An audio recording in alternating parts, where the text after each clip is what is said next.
আমার নাম রাম দাস, ইলেকশন বোর্ডের পার্সেস অফিসার। আমি একজন হিন্দু, তারপরও আমি ইসলাম ধর্মকে অনেক শ্রদ্ধা আর ভালোবাসি। আমি আপনার কথার সাথে একমত যে হিন্দু ধর্ম কখনোই মূর্তি পূজার কথা বলে না। আসলে আমাদের হিন্দু ধর্মকে সবসময় প্রভাবিত করেছে তথাকথিত ধর্মীয় নেতারা। তারা মানুষকে ভুল পথে নিয়ে যাচ্ছে। শতকরা 90% হিন্দু ভুল পথে চলে যাচ্ছে মূর্তি পূজার নামে। বেদ আর উপনিষদ কখনই মূর্তি পূজার কথা বলে না। যেটা বলা হয়েছে সেটা রু এটা কথা বলা হয়েছে রু খোদা কি ইনায়েতে হ্যায়। এই রুহকে খ্রিস্ট ধর্মে আত্মা বলা হয়, ইসলাম ধর্মে রুহ, হিন্দু ধর্মেও আত্মা। এটা খুবই দুর্ভাগ্য যে সব ধর্মের তথাকথিত ধর্মীয় নেতারাই, এতে কোন রকমের সন্দেহ নেই, হোক সে মুসলিম, খ্রিস্টান বা হিন্দু, এতে কোন রকমের সন্দেহ নেই, পৃথিবীর সব মানুষকে ভুল পথে পরিচালিত করেছে। আপনার কাছে আমার প্রশ্ন, আপনি একজন যথেষ্ট জ্ঞানী মানুষ। আমার আগে এক ভদ্রলোক প্রশ্ন করেছিলেন, তিনি ঠিকই বলেছিলেন ইসলামের অতীত খুব গৌরবের, তবে বর্তমান সময়ে পৃথিবীতে ইসলাম সবার জন্য একটা হাসির খোরাকে পরিণত হয়েছে। এর কারণ হলো ইসলামের ঠিকাদাররা, নেতারা ঠিক হিন্দু নেতাদের মতোই তাদের অনুসারীদের ভুল পথে নিয়ে যাচ্ছে, ভুল জিনিস শিখাচ্ছে। কোনো হিন্দু ভাই যদি কোনো মুসলিমকে রক্ত দেয় সে হয়তো বেঁচে যাবে, যদি কোনো হিন্দু কোনো একজন মুসলিমকে রক্ত দেয় তাহলে তার জীবন বাঁচলো। এখানে এটা কি হতে পারে? যেহেতু হিন্দু রক্ত নিয়েছে তাই সে হিন্দু হয়ে যাবে? এটা আমার প্রথম প্রশ্ন। প্লিজ আরেকটু সময় দিন, আমার আরেকটা প্রশ্ন আছে। এখানে ধরেন যার জীবন বাঁচলো সে তো দোয়া করবে, আসো বাবা আসো, আমার জীবন বাঁচিয়েছো। রক্তের বিভিন্ন গ্রুপ আছে, এ পজিটিভ, বি পজিটিভ, এখানে তো জীবন বাঁচানোর প্রশ্ন। এখানে কি ধর্মের গুরুত্বটা বেশি? এটাই প্রথম প্রশ্ন। আর এখানকার লোকজন আত্মাকে চিনতে চায় না, বস্তুর চাহিদা মিটলেই তারা খুশি। ইসলাম সবাইকে ভালোবাসার কথা বলে, সব ধর্মই ভালোবাসার কথা বলে, কিন্তু ইসলাম ধর্ম সেই ভালোবাসা অর্জনের কথা বলে, কিভাবে ভালোবাসা অর্জন করতে হবে। এই জন্য ইসলামে জাকাত আছে। এই জাকাত গরিব মানুষদের সাহায্য করা, প্রতিবেশীকে সাহায্য করা, গরিবের মেয়ে বিয়ে হচ্ছে না, বিয়ে দিয়ে দাও, গরিবকে সাহায্য করা। অন্য কোনো ধর্ম ইসলামের মতো এত মহান নয়। এটা খুবই মহান ধর্ম। দুর্ভাগ্যের কথা, বাস্তব এর কোনো প্রয়োগ হচ্ছে না। তাই আগের ভদ্রলোক বললেন মাদ্রাসাগুলো স্বচ্ছ হওয়া উচিত। সত্যি বলতে আপনারা ধর্মীয় নেতাদের বোকামির কারণে ইসলাম ধর্ম উপরে উঠছে না, বরঞ্চ বরবাদ হয়ে যাচ্ছে। খ্রিস্টান ধর্ম, তারা পৃথিবীতে রাজত্ব করতে চায়, তারা ইসলামের ক্ষতি করতে চায়। ইসলামের প্রতি খ্রিস্টানদের মনোভাব বিরূপ। হিন্দু ধর্ম, তারা এখানে ঠিক থাকতে চায়, স্বাভাবিক। তাহলে এরাই হলো ধর্মীয় নেতা। তারা জানে না রূহ কি। রূহ হলো আল্লাহর দয়া। উপনিষদে আছে, ইসলামে আছে, বাইবেলে আছে। আর সব ধর্মই বলে ভালোবাসা, ইসলামও বলে। এটাই আমার প্রথম প্রশ্ন। দ্বিতীয় প্রশ্নটা হলো, হিন্দু ধর্ম নারীকে খারাপ চোখে দেখে, ইসলামও খারাপ চোখে দেখে। খ্রিস্টান ধর্ম, পৃথিবীতে নারী না থাকলে, আপনি একটু আগে একজনকে বললেন যে পুরুষ লোক বাচ্চা জন্ম দিতে পারে না। হ্যাঁ, পুরুষ লোক কোনো বাচ্চা জন্ম দিতে পারে না। বাচ্চার জন্ম দেন মা, একজন নারী। তাহলে ব্যাপারটা কি দাঁড়াচ্ছে? যে পুরুষকে জন্ম দিচ্ছে একজন নারী, সেই পুরুষই নারীকে ছোট করছে, সে হোক হিন্দু, খ্রিস্টান বা মুসলিম। এভাবে দেখবেন যে সব ধর্মেই একই রকম অবস্থা চলছে। আমরা সবাই, সব ধর্মই এখন ধ্বংসের পথে যাচ্ছে। নারীকে কোনো ধর্মই সম্মানের চোখে দেখা হয় না। পৃথিবীর সব ধর্মই নারীদেরকে সবসময় খারাপ চোখে দেখছে। এটাই আমার দ্বিতীয় প্রশ্ন।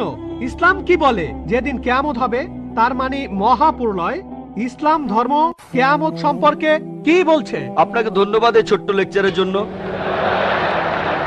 ভালো কথাগুলোর জন্য ধন্যবাদ। আপনি বললেন আমার কথা আর ইসলাম ধর্মের কথা। আমার কথা যদি বলেন, সমস্ত প্রশংসা শুধুমাত্র আল্লাহ তাআলার। বললেন আমি জ্ঞানী, বললেন আমি অনেক জানি, আমি শুধুমাত্র একজন ছাত্র। আমি নিজেকে একজন ছাত্র মনে করি ইসলাম ও অন্যান্য ধর্মের উপর। আপনি দুটো প্রশ্ন করলেন, প্রথমটা রূহ নিয়ে, তারপর নারী নিয়ে। এছাড়াও আপনি বেশ কিছু মন্তব্য করেছেন। আপনি বললেন তথাকথিত ধর্মীয় নেতারাই সমস্যা তৈরি করছে। বেশিরভাগ ব্যাপারে আমি একমত। এছাড়াও আপনি মন্তব্য করলেন যে ইসলামের বদনাম করা হচ্ছে, ইসলামের ধর্মীয় নেতাদের কারণে এটা হচ্ছে। ইসলামের বদনাম ছড়াচ্ছে এদের কারণেই। অন্যান্য ধর্মের ধর্মীয় নেতাদের কথা যদি বলি, তারা তাদের অনুসারীদের ধর্মগ্রন্থ পড়তে দিতে চায় না। এখন আমি যদি ইসলামের কথা বলি সামগ্রিকভাবে, আমি ইসলামের ধর্মীয় নেতাদের উপরে দোষ চাপাবো না, তারা দোষী নয়। সামান্য কিছু কুলাঙ্গার থাকতে পারে, খুবই সামান্য, হাতে গোনা কয়েকজন এমন নেতা থাকতে পারে যারা ভুল পথে নিচ্ছে, কিন্তু এরা সংখ্যায় অনেক কম। মিডিয়া তাদের বেছে নেয় আর এমন ভাবে তুলে ধরে যেন ইসলামের প্রত্যেক ধর্মীয় নেতাই এইরকম। তাই ইসলাম ধর্মের বিভিন্ন নেতা, বিশেষজ্ঞ, ওলামার কথা যদি বলতে হয়, তাদের ভালোবাসি, তাদের শ্রদ্ধা করি। হাতে গোনা কয়েকজন, খুবই সামান্য তারা, এরাই মানুষকে ভুল পথে নিয়ে যায়। তবে সামগ্রিকভাবে আলহামদুলিল্লাহ তারা সব ভালো কথা বলেন, তারা ইসলামের কথা বলেন, আমরা তাদের ভালোবাসি, শ্রদ্ধা করি। অন্য ধর্মের ছবিটা আলাদা। পৃথিবীর বেশিরভাগ ধর্মীয় নেতারা, অন্য ধর্মের নেতারা, তারা এটা করে না। তারা তাদের অনুসারীদের ধর্মগ্রন্থ পড়তে দিতে চায় না। যেমন আপনি বললেন হিন্দু ধর্ম মূর্তি পূজা করতে নিষেধ করে, কিন্তু 90% হিন্দুই মূর্তি পূজা করে, কারণ এরা চায় না যে অনুসারীরা তাদের ধর্মগ্রন্থটা পড়ুক। আপনার প্রশ্নতে আসি, বললেন যে কোন হিন্দু এক মুসলিমকে রক্ত দিল, সেই মুসলিমের জীবন বাঁচলো, জীবন বাঁচানোটাই বড় কথা। এখানে সমস্যা কি? সেই মুসলিম কি হিন্দু হয়ে যায়? হিন্দুকে কোনো মুসলিম রক্ত দিলে সেই হিন্দু কি মুসলিম হয়ে যায়? আল্লাহ পবিত্র কোরআনে বলেছেন, সূরা মাইদার 32 নম্বর আয়াতে উল্লেখ করা হয়েছে, যদি কেউ কোনো মানুষের জীবন বাঁচায়, যদি কোনো লোক, হোক সে মুসলিম বা অমুসলিম, অন্য কোনো মানুষের জীবন বাঁচায়, হোক মুসলিম বা অমুসলিম, তাহলে সে যেন পুরো মানুষ জাতিকে বাঁচালো। তাহলে যদি কোনো মানুষ অন্য কাউকে রক্ত দেয় আর তার জীবন বাঁচায়, মুসলিম হিন্দুকে রক্ত দিক বা হিন্দু মুসলিমকে রক্ত দিক, সে যেন পুরো মানুষ জাতিকেই বাঁচালো। আরো বলছে, যদি কেউ কোনো মানুষকে হত্যা করে আর সেটা হত্যার অপরাধ বা বিশৃঙ্খলা তৈরির অপরাধ না হয়, তাহলে সে যেন পুরো মানুষ জাতিকেই হত্যা করলো। তবে কোনো মানুষের জীবন বাঁচানো ভালো কথা, একটা ভালো কাজ, উঁচু মানের কাজ। কিন্তু আগে একজন প্রশ্ন করেছিলেন, আল্লাহ কেন আমাদের সৃষ্টি করেছেন? আমি আগেও বলেছি যে পবিত্র কোরআনের সূরা মুলকে 2 নম্বর আয়াতে উল্লেখ করা হয়েছে, আল্লাহ জি খালাকাল মাউতা ওয়াল হায়াতা, আল্লাহ সৃষ্টি করেছেন জীবন ও মৃত্যু তোমাদের পরীক্ষা করার জন্য। কারো জীবন বাঁচানো খুবই ভালো কাজ, কিন্তু কারো আখিরাত বাঁচানো সেটা আরো ভালো কাজ। আর সেজন্যই আমি আগে ডাক্তার ছিলাম। এটাই হলো শ্রেষ্ঠ পেশা, মানুষের জীবন বাঁচানো। আমি ডাক্তার হতে চেয়েছিলাম কারণ ভেবেছিলাম এটা মহান পেশা, আসলেও তাই। তবে এর চাইতেও ভালো আছে। পবিত্র কোরআনের সূরা ফুসিলাতের 33 নম্বর আয়াতে উল্লেখ করা হয়েছে, ওয়ামান হাসানু কালাম মিম্মান দাআ ইলাল্লাহি ওয়া আমিলা সলিহান ওয়া ক্বালা ইন্নানি মিনাল মুসলিমিন। কথাই কে উত্তম সেই ব্যক্তির চাইতে যে আল্লাহর পথে মানুষকে আহ্বান করে, যে সৎকর্ম করে আর বলে আমি তাদের অন্তর্ভুক্ত যারা আল্লাহর কাছে আত্মসমর্পণ করে। তাই আমি একজন শরীরের ডাক্তার থেকে হয়েছে আত্মার ডাক্তার, এটা আরো ভালো পেশা। তাহলে রক্ত দিয়ে কারো জীবন বাঁচানো ভালো কথা, তবে কাউকে সত্যিটা জানানো, তার আখিরাতটা বাঁচানো আরো ভালো। মুসলিমদের বলি, কোরআন মেনে চলুন, অনুসরণ করুন আর শেষ নবীকে মেনে চলুন। আমি বলি হিন্দু, খ্রিস্টান, বৌদ্ধদের যেটা কমন অন্তত সেটা মেনে নেন। আপনাদের আর আমাদের ধর্মগ্রন্থে যেটা কমন, যে কথাগুলো আলাদা সেগুলো নিয়ে পরে আলোচনা করব। যেগুলো কমন অন্তত সেগুলো মেনে নেন। আমি বাঁচাতে চাইছি তার আখিরাতকে। আখিরাতকে বাঁচানো এই ইহকালের জীবন বাঁচানোর চাইতে বেশি গুরুত্বপূর্ণ। এই জীবনটাও ভালো গুরুত্বপূর্ণ। যখন দোয়া করি, দুটোর জন্য দোয়া করি, রাব্বানা আতিনা ফিদ দুনিয়া হাসানাতা ওয়া ফিল আখিরাতি হাসানাতা ওয়া কিনা আযাবান্নার। হে আল্লাহ, আমাকে এই ইহকাল ও পরকালে ভালো রাখো এবং আমাকে দোজখের আগুন থেকে রক্ষা করো। তবে পরকাল অনেক উপরে এই জীবনের চাইতে। সেজন্য কোরআনের সূরা তাহরিমের 11 নম্বর আয়াতে উল্লেখ করা হয়েছে যে ফেরাউনের স্ত্রী হযরত আসিয়া রাদিয়াল্লাহু আনহা, তিনি আল্লাহ তাআলার কাছে বলেছিলেন, হে আল্লাহ, আমি এই পৃথিবীর সমস্ত ধন সম্পদের বিনিময়ে, তিনি ছিলেন তখন পৃথিবীর সবচেয়ে ধনী মানুষের স্ত্রী, সে সময় পৃথিবীর সবচেয়ে শক্তিশালী মানুষ ছিল ফারাও। তার স্ত্রী আল্লাহর কাছে দোয়া করলেন, আমি এই পৃথিবীর সমস্ত ধন সম্পদের বিনিময়ে জান্নাতে একটি ঘর চাই তোমার কাছে। তাহলে পৃথিবীর সবচাইতে ধনী লোকের স্ত্রী তার সব সম্পদের বিনিময়ে চাচ্ছেন আখিরাত। ভাই আরো সঙ্গে একমত, মানুষকে ভালোবাসতে হবে, এটা খুব ভালো কাজ। তবে কারো পরকালের জীবন বাঁচানো সেটা আরো ভালো কাজ। আমি এখানে কি করছি? মানুষকে বলছি সাদৃশ্যগুলো দেখেন, যেগুলো কমন সেই জিনিসগুলো অন্তত মেনে চলেন, যেগুলো আলাদা সেগুলো বাদ দেন। যেটা কমন সেটা অন্তত মেনে চলেন, যে মূর্তি পূজা করা যাবে না, আল্লাহ কেবলমাত্র একজন, অন্তিম ঋষিকে মানতে হবে, তাহলে আমরা এক হব। নাম দিয়ে কেউ কখনো মুসলিম হয় না। আব্দুল্লাহ জাকির সুলতান মুসলিম মানে যে আল্লাহর কাছে নিজের ইচ্ছাকে সমর্পণ করে। আগে এক বোনকে আমি বলেছিলাম আল্লাহর কাছে আত্মসমর্পণ করুন, এখন আপনাকেও বলছি আল্লাহর কাছে আত্মসমর্পণ করুন। আর আল্লাহর ওহী এই লাস্ট টেস্টামেন্ট। খ্রিস্টানরা বলে ওল্ড টেস্টামেন্ট আর নিউ টেস্টামেন্ট, এটা হলো আল্লাহ তাআলার লাস্ট টেস্টামেন্ট, পবিত্র কোরআন। এটার কথা আপনাদের ধর্মগ্রন্থ আছে, সেটা আপনাদের মানতে হবে। এটা বাইবেলেও আছে, সেটা মেনে চলতে হবে। আমি অনুরোধ করবো, আসেন আমরা সবাই মিলেমিশে থাকি, সবাই একসাথে থাকি আর আল্লাহ তাআলার কাছে আত্মসমর্পণ করি। মানুষ সাধারণত লেভেল জিনিসটা পছন্দ করে না, জানো লেভেলটা গুরুত্বপূর্ণ নয়। পবিত্র কোরআনে সূরা ইমরানের 19 নম্বর আয়াতে উল্লেখ করা হয়েছে, ইন্নাদ-দীনা ইনদাল্লাহিল ইসলাম, আল্লাহ তাআলার কাছে একমাত্র যে ধর্মটা গ্রহণযোগ্য সেটা আল্লাহর কাছে আত্মসমর্পণ করা। যদি আল্লাহর কাছে নিজের ইচ্ছাকে সমর্পণ করেন, আপনার আখিরাত পরকালের জীবনটা বেঁচে যাবে। এবারে আপনার দ্বিতীয় প্রশ্নে আসি। নারীদের কথা বললেন যে সব ধর্ম নারীদের খারাপ চোখে দেখে, সব ধর্মই, খ্রিস্টান ধর্ম, হিন্দু ধর্ম, ইসলামের কথাও বললেন, সবাই খারাপ চোখে দেখে। খ্রিস্টানরা খারাপ চোখে দেখে, হিন্দুরা খারাপ চোখে দেখে, মুসলিমরাও খারাপ চোখে দেখে। মুসলিম মানে যে আল্লাহর কাছে নিজের ইচ্ছাকে সমর্পণ করে। আর সত্যিকারের মুসলিম কোন নারীর দিকে কখনো খারাপ দৃষ্টিতে তাকাবে না। যদি কেউ করে, সে মুসলিম নয়। আল্লাহ পবিত্র কোরআনে বলেছেন, সূরা নূরের 30 আয়াতে উল্লেখ করা হয়েছে, মানুষ শুধু নারীর হিজাবের কথা বলে। আল্লাহ তাআলা পবিত্র কোরআনে প্রথমে বলেছেন পুরুষের হিজাবের কথা। মুমিন পুরুষদের বলো তারা যেন দৃষ্টি সংযত আর লজ্জাস্থান হেফাজত করে। যখন কোনো পুরুষ কোনো নারীর দিকে তাকাবে, তখন তার মনে, সেই পুরুষের মনে কোনো খারাপ চিন্তা আসলে সে দৃষ্টি নিচু করবে। আপনাদের বেদেও কথা আছে, যদি আপনি ঋগ্বেদ পড়েন 8 নম্বর গ্রন্থ 33 নম্বর অনুচ্ছেদের 19 নম্বর মন্ত্র, ব্রাহ্ম তোমাদের নারী বানিয়েছেন, সুতরাং দৃষ্টি নিচু করো আর মাথার উপরে কাপড় দাও। হিন্দু ধর্মগ্রন্থ নারীদের শ্রদ্ধা করে, তবে সেই ধর্মগ্রন্থে এমন কথাও আছে যেগুলো নারীদের ছোট করেছে, সেগুলো বলতে চায় না। যদি মনুস্মৃতি পড়েন, সেখানে নারীদের বিরুদ্ধে অনেক কথা আছে, সেগুলো আমি এখানে বলতে চাই না, কারণ আমি চাই না কেউ বলুক ডক্টর জাকির নায়েক হিন্দু ধর্মের সমালোচনা করছেন। পবিত্র বাইবেলেও নারীদের সম্পর্কে ভালো কথা আছে, আবার খারাপ কথাও আছে। ভালো কথাগুলো এখানে বলতে পারি, খারাপ কথাগুলো বলতে চাচ্ছি না। আমি চ্যালেঞ্জ করছি, কেউ আমাকে পবিত্র কোরআনের এমন একটা কথা দেখান যেটা নারীদের বিরুদ্ধে বলেছে। বিরুদ্ধে একটা সহিহ হাদিস দেখান যেটা নারীদের বিরুদ্ধে বলেছে। হ্যাঁ, প্রত্যেক সম্প্রদায়ে কিছু কুলাঙ্গার দেখতে পাবেন। এমন কিছু মুসলিম হয়তো আছে যারা শুধু নামেই মুসলিম, তারা মেয়েদের দিকে তাকাতে পারে, মেয়েদের উত্ত্যক্ত করতে পারে, তবে তারা সত্যিকারের মুসলিম নয়। আপনি বললেন যে ইসলাম আর মুসলিমরা মেয়েদের খারাপ চোখে দেখে। যদি এই কথাটা বলে থাকেন, ভুল বলেছেন। যদি হিন্দু ধর্মগ্রন্থের সেই কথাগুলোর উদ্ধৃতি দিয়ে বলেন যে হিন্দু ধর্ম নারীদের বিরুদ্ধে কথা বলে, আমি বিভিন্ন ধর্মের উপর একজন ছাত্র হিসেবে কথাটা মেনে নেব যে হ্যাঁ, আপনি মনুস্মৃতির সেই অনুচ্ছেদগুলোর কথা বলছেন যেগুলো নারীদের বিরুদ্ধে বলে। যদি বাইবেলে নারীদের বিরুদ্ধে বলা কথাগুলোর উদ্ধৃতি দেন, হ্যাঁ, সেগুলো তো বাইবেলে লেখা আছে। তবে আমি চ্যালেঞ্জ করছি, পবিত্র কোরআনে এমন মাত্র একটা আয়াত দেখান যেখানে নারীদের বিরুদ্ধে কথা বলে। এমন মাত্র একটা সহিহ হাদিস দেখান, আমাদের নবী সাল্লাল্লাহু আলাইহি ওয়াসাল্লামের মাত্র একটা কথা দেখান যেটা নারীদের বিরুদ্ধে বলেছে।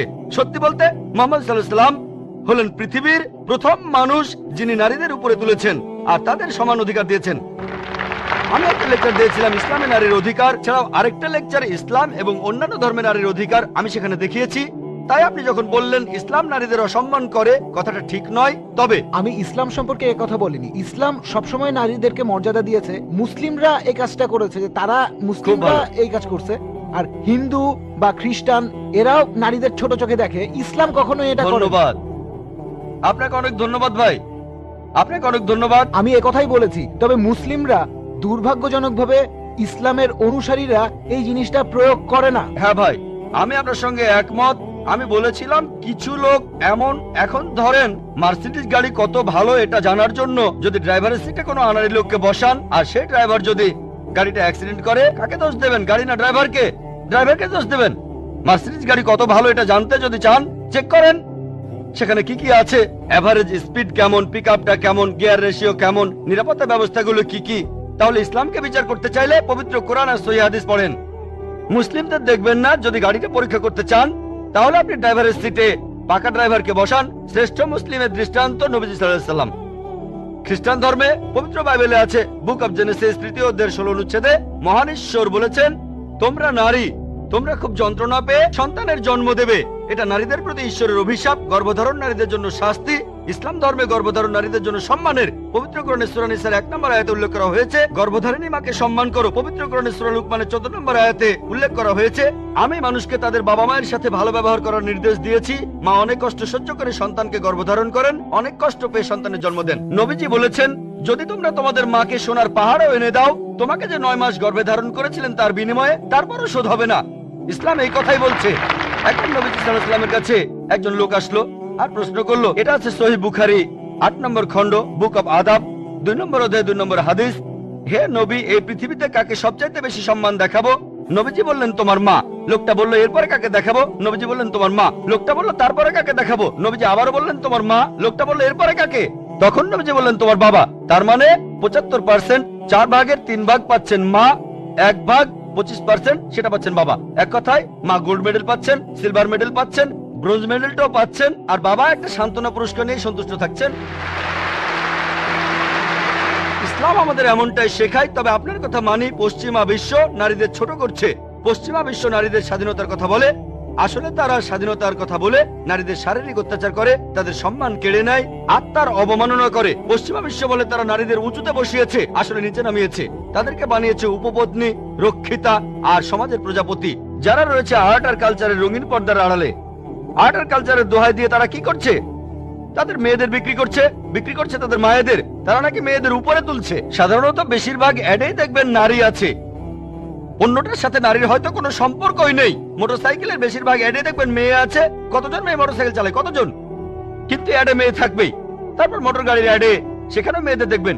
আমার এক বন্ধু একবার বলেছিল যে বিএমডব্লিউ একটা খুব বিখ্যাত অ্যাড, মার্সিডিজ বেঞ্জ খুব ভালো গাড়ি, তরুণদের প্রিয় হলো বিএমডব্লিউ, এর স্পিড বেশি, পিকআপও ভালো। তো বিএমডব্লিউর একটা অ্যাডে বিকিনি পরা একটা মেয়ে দাঁড়িয়ে আছে বিএমডব্লিউ গাড়ির সামনে, আর নিচে লেখা এখনই চালানো শুরু করুন। কাকে? মেয়েটাকে না গাড়িটাকে? বিক্রি করছে মেয়েদের, বিক্রি করছে মায়েদের। ইসলাম ধর্মে নারীদেরকে সম্মান করি, মায়েদের সম্মান করি, বোনদের সম্মান করি, মেয়েদের সম্মান করি, তাদের শ্রদ্ধা করি, তাদের ভক্তি করি। আমার ভিডিও ক্যাসেট দেখেন, ইসলামে নারীর অধিকার। আশা করি উত্তরটা পেয়েছেন। বোন বললেন আপনি ইসলাম ধর্ম পছন্দ করেন, ইসলামে বিশ্বাসও করেন, আপনাকে অভিনন্দন। আর এই শান্তির ধর্মে আপনাকে স্বাগতম, সত্যের পথে আপনাকে স্বাগতম। বোন প্রশ্ন করলেন যে 3 জন হিন্দু, খ্রিস্টান, মুসলিম, সবার শরীর একই রকম, একই রক্ত, একই উপাদান, কিন্তু আমরা মারা গেলে হিন্দুরা কেন পুড়িয়ে ফেলে আর মুসলিমরা কেন কবর দেয়? আসুন আমরা এটা ভালো করে দেখি। আপনি দেখেন কোন পদ্ধতিটা ভালো। হিন্দু ধর্মে কবর দেওয়ার অনুমতিও আছে শিশুদের ক্ষেত্রে, কিন্তু প্রাপ্তবয়স্ক লোক মারা গেলে তারা বলেন পুড়িয়ে ফেলতে হবে, দাহ করতে হবে। অবশ্য হিন্দুদের কেউ কেউ বলেন যে কবর দিতে হবে। আসুন আমরা এখন ভালো করে দেখি যে শবদেহ, মৃতদেহ পোড়ানো আর কবর দেয়া। এখানে আপনি দেখবেন যখন আপনি কোনো মৃতদেহ পোড়াবেন তখন পরিবেশ দূষিত হচ্ছে। মৃতদেহ পোড়ালে পরিবেশ দূষণ হয়। ইসলাম ধর্মে আমরা কবর দেই কেন? এখন আমরা জানতে পেরেছি আমাদের শরীরে যে উপাদানগুলো আছে, এই পৃথিবীর মাটিতে যে উপাদান আছে, আমাদের শরীরেও একই জিনিস, পরিমাণে হয়তো কম অথবা বেশি। আমরা মাটি থেকে এসেছি, আবার মাটিতে ফিরে যাব, বিজ্ঞানসম্মত। এটা হচ্ছে 1 নম্বর পয়েন্ট। দাহ করলে আগুন ধরানো হয়, পরিবেশ দূষিত হয়। ইসলাম অনুযায়ী আমরা কবর দেই আর জমি উর্বর হয়, পোড়ানো হয় না বলে পরিবেশ দূষিত হয় না। 2 নম্বর পয়েন্ট, মৃতদেহ পোড়াতে গেলে আপনাকে গাছ কাটতে হবে, গাছপালা কমে যাবে, পরিবেশের অবস্থা তখন খারাপ হয়ে যাবে।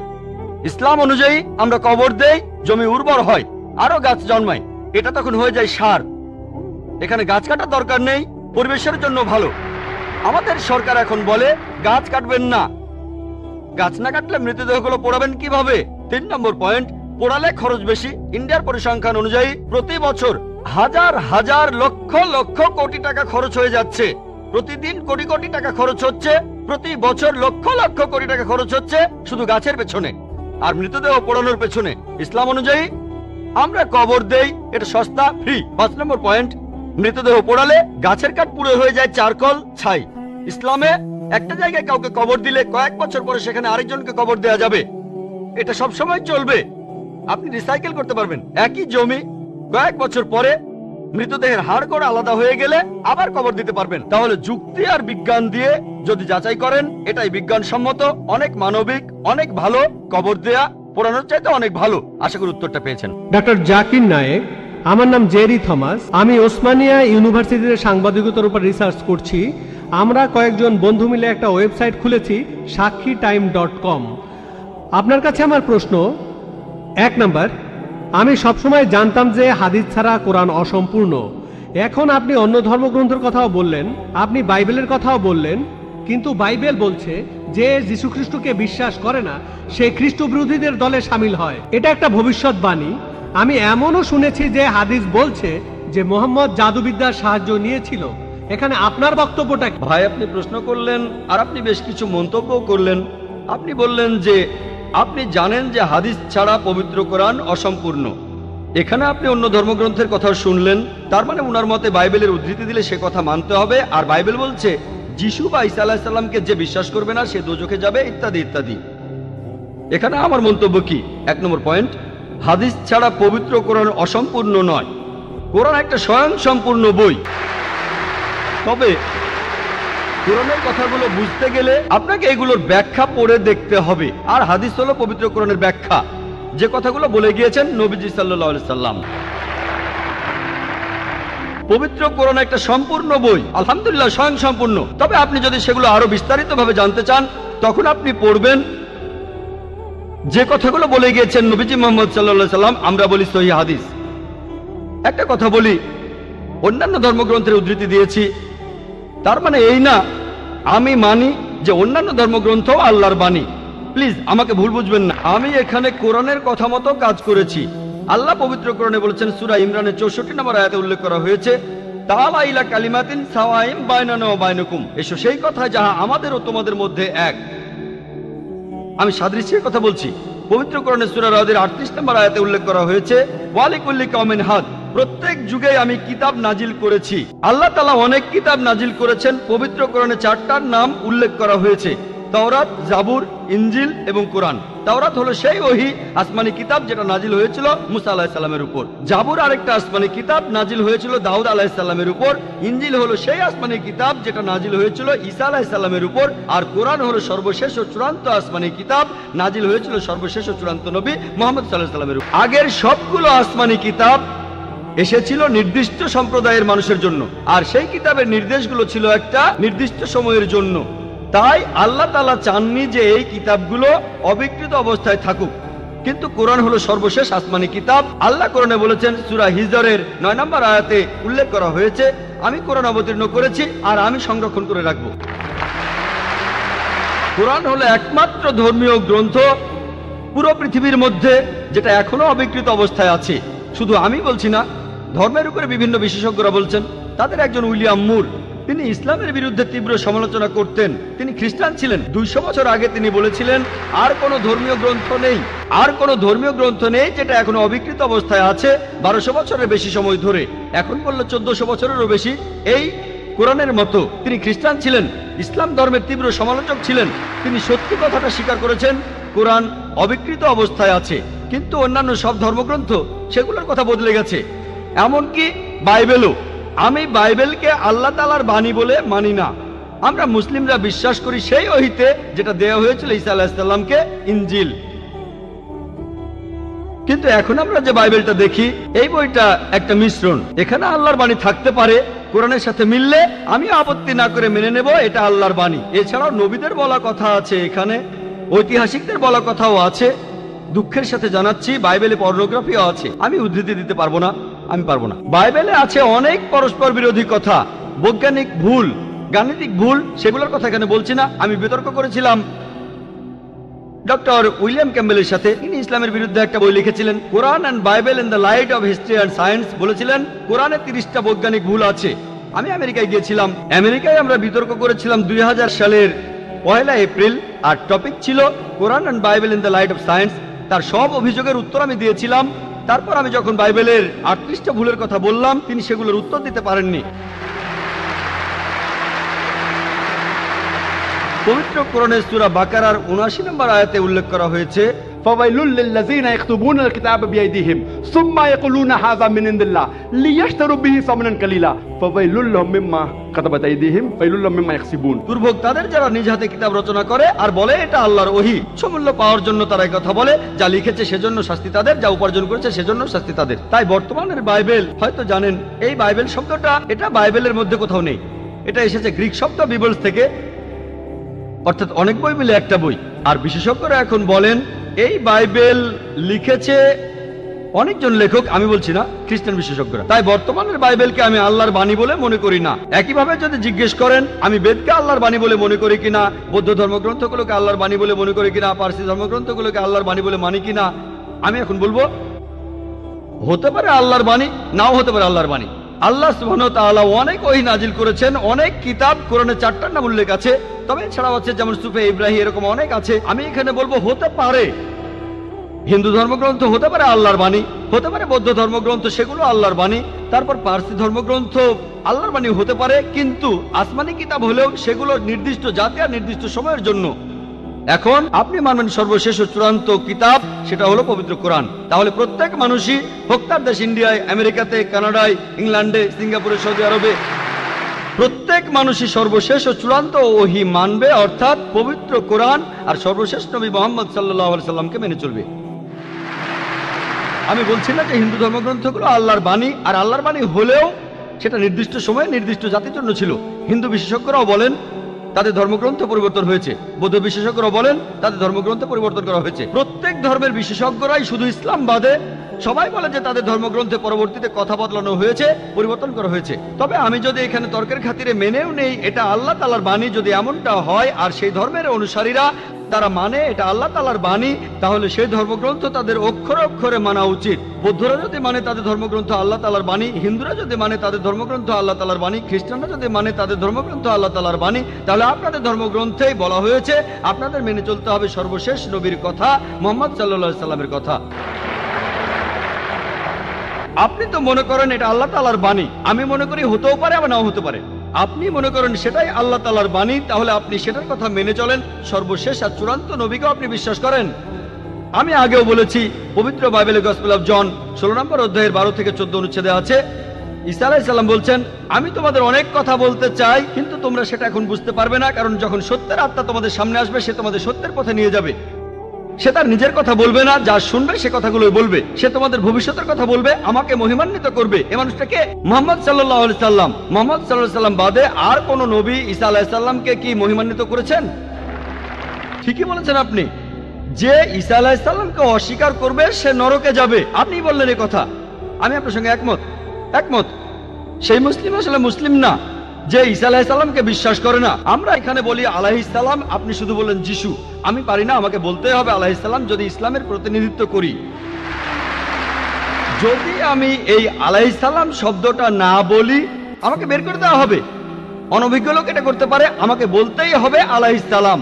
তাহলে সেই মুসলিম আসলে মুসলিম না যে ঈসা আলাইহিস সালামকে বিশ্বাস করে না। আমরা মানি যে ঈসা আলাইহিস সালাম হচ্ছেন আল্লাহ সুবহানাহু ওয়া তাআলার প্রেরিত রাসূল। বিশ্বাস করি তিনি অলৌকিকভাবে জন্মেছিলেন কোনো পুরুষের হস্তক্ষেপ ছাড়াই, যেটা অনেক আধুনিক খ্রিস্টানি বিশ্বাস করে না। আমরা মানি যে তিনি আল্লাহর আদেশে মৃত মানুষকে জীবিত করেছিলেন। আমরা মানি যে তিনি আল্লাহর আদেশে জন্মান্ধর কুষ্ঠরোগীদের সুস্থ করেছিলেন।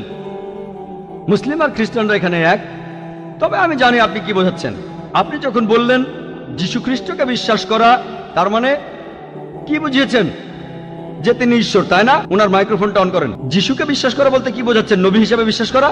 যিশুর এই কথাটা বিশ্বাস করি, আমি সত্য আর জীবনের একমাত্র পথ। এ কথার মানে কি? এর মানে যীশু খ্রিস্ট হলেন ঈশ্বর। ভাই এবারে বাইবেলের উদ্ধৃতি দিলেন, জনে আছে এই কথাটা। আমি আপনাকে রেফারেন্সটা বলছি, রেফারেন্সটা আমি বলছি, সমস্যা নেই। রেফারেন্সটা কি? জনের 14 নম্বর অধ্যায়। আপনিই বললেন অনুচ্ছেদ। আমাকে বাইবেল দেখে বলতে হবে।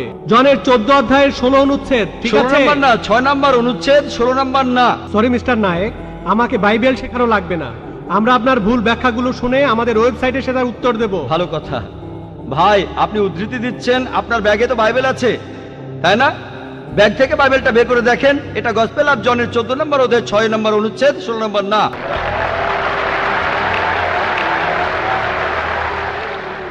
আর আপনি বললেন ঈসা মসীহ আলাইহিস সালাম, তিনি বলেছেন যে তিনি ছিলেন ঈশ্বর।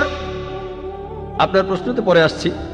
প্রশ্নের উত্তরটা দেওয়ার আগে আমি একটা কথা বলে নিই। আমি বাইবেল পড়েছি, গোটা বাইবেলের মধ্যে পরিষ্কারভাবে বলা এমন একটা কথাও নেই যেখানে যিশু বা ঈসা আলাইহিস সালাম নিজে বলেছেন আমি ঈশ্বর আর আমার উপাসনা করো।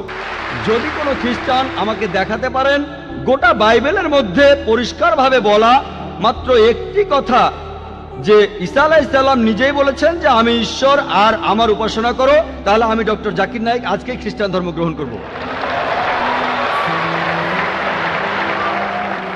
আমি অন্য মুসলিম ভাইদের পক্ষ থেকে এই কথা বলছি না। আমি আমার মাথাটা তরবারির তলে রাখছি। আমি বিভিন্ন ধর্মের উপর একজন ছাত্র। আপনি বাইবেল পড়েছেন আর আমিও পড়েছি বাইবেল। আপনি বললেন যে আপনাকে বাইবেল শেখানো লাগবে না। ঈসা আলাইহিস সালাম এই কথা নিজেই বলেছেন, সত্যকে খোঁজো, সত্যই তোমাকে মুক্ত করবে। ইনশাআল্লাহ আজকে আপনি সত্য দেখবেন আর ইনশাআল্লাহ সত্য আপনাকে মুক্ত করবে। আমি কথাটা আবার বলছি, গোটা বাইবেলে পরিষ্কারভাবে বলা এমন একটা কথাও নেই যেখানে যিশু বা ঈসা আলাইহিস সালাম নিজেই বলেছেন আমি ঈশ্বর আর আমার উপাসনা করো। আপনারা যদি বাইবেল পড়েন, ঈসা আলাইহিস সালাম তার নিজের মুখেই বলেছেন, এটা আছে গসপেল অফ জন 14 নম্বর অধ্যায়ের 28 অনুচ্ছেদে, বলেছেন আমার পিতা আমার চাইতে মহান। গসপেল অফ জন 10 নম্বর অধ্যায়ের 29 অনুচ্ছেদ, আমার পিতা সবার চাইতে মহান। গসপেল অফ ম্যাথিউ 12 নম্বর অধ্যায়ের 28 অনুচ্ছেদ, আমি ঈশ্বরের আত্মার সাহায্যে শয়তানকে তাড়িয়ে দেই। গসপেল অফ লুক 11 নম্বর অধ্যায়ের 20 অনুচ্ছেদ, আমি ঈশ্বরের আঙ্গুলের সাহায্যে শয়তানকে তাড়িয়ে দেই। গসপেল অফ জন 5 নম্বর অধ্যায়ের 30 অনুচ্ছেদ, আমি আমার নিজের থেকে কিছুই করতে পারি না, আমি এখানে বিচার করি আর আমার বিচার সঠিক, কারণ আমি আমার ইচ্ছায় কাজ করি না, আমার পিতার ইচ্ছায় কাজ করি। যদি কেউ বলে সে আল্লাহর ইচ্ছা মতো কাজ করে, সে একজন মুসলিম। ঈসা আলাইহিস সালাম একজন মুসলিম, তিনি নিজেকে ঈশ্বর বলেননি। বুক অফ অ্যাক্টসে পরিষ্কার বলা আছে 2 নম্বর অধ্যায়ের 22 অনুচ্ছেদ, বলা হয়েছে হে ইসরায়েলের সন্তানেরা একথা শোনো, নাজারেত শহরের যিশু ঈশ্বর প্রেরিত একজন পুরুষ তোমাদের মাঝে, সে অনেক অলৌকিক কাজ করবে, সেগুলো তাকে ঈশ্বর করাবেন, তোমরা তার সাক্ষী থাকবে। ঈশ্বর প্রেরিত একজন পুরুষ তোমাদের মাঝে, সে অনেক অলৌকিক কাজ করে দেখাবে, ঈশ্বর তাকে দিয়ে করাবেন আর তোমরা তার সাক্ষী থাকবে। তাই বাইবেল স্পষ্ট করে বলছে যে ঈসা আলাইহিস সালাম ছিলেন একজন মানুষ, তিনি আল্লাহ তাআলার প্রেরিত একজন রাসূল, কিন্তু আল্লাহ নন। গোটা বাইবেলের মধ্যে পরিষ্কারভাবে এমন একটা কথাও নেই যেখানে ঈসা আলাইহিস সালাম নিজেই বলেছেন যে আমি ঈশ্বর, আমার উপাসনা করো। আপনি একটা উদ্ধৃতি দিয়ে সেটা প্রমাণ করতে চাইলেন যে গসপেল অফ জন 14 নম্বর অধ্যায়ের 6 অনুচ্ছেদে বলা হয়েছে যিশু বা ঈসা আলাইহিস সালাম নিজেই বলেছেন আমি সত্য আর জীবনের একমাত্র পথ, আমাকে ছাড়া আমার পিতার কাছে কেউ যেতে পারবে না। এখানে প্রসঙ্গ ছাড়া উদ্ধৃতি দিচ্ছেন। লোকজন পবিত্রকরণের আয়াত নিয়ে প্রসঙ্গ ছাড়া উদ্ধৃতি দেয় দুর্নাম করতে। একইভাবে খ্রিস্টান মিশনারিরা বাইবেলের প্রসঙ্গ ছাড়া উদ্ধৃতি দেয়। আপনাকে একটা সত্য কথা বলি, আপনার বাইবেলটা খোলেন, যদি সন্দেহ থাকে বাইবেলটা খোলেন, প্রসঙ্গ জানতে 1 নম্বর অনুচ্ছেদটা পড়েন। গসপেল অফ জন 14 নম্বর অধ্যায়ের 1 অনুচ্ছেদ বলছে যে তোমরা ভয় পাচ্ছ কেন?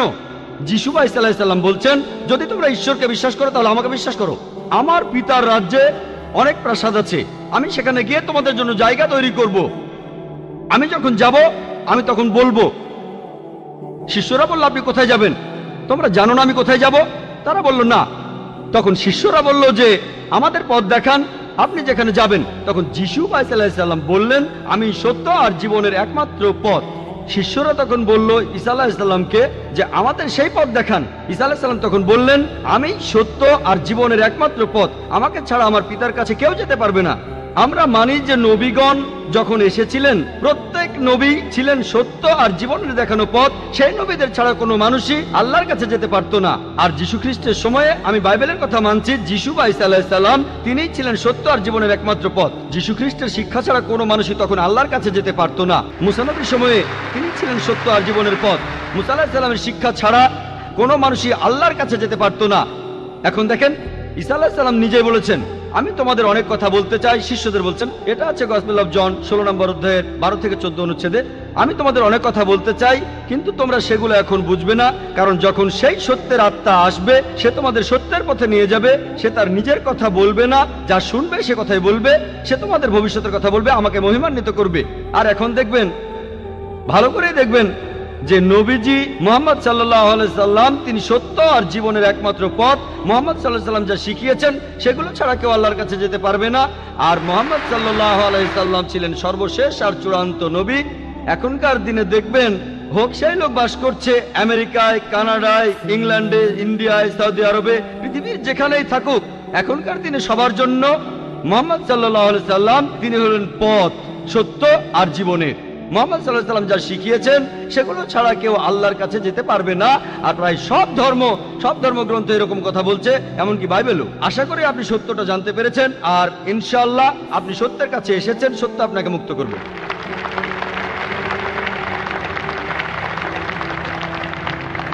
এবারের প্রশ্ন মহিলাদের মধ্য থেকে। কোনো অমুসলিম বোন প্রশ্ন করতে চাইলে তিনি মাইকের সামনে এসে প্রশ্ন করতে পারেন।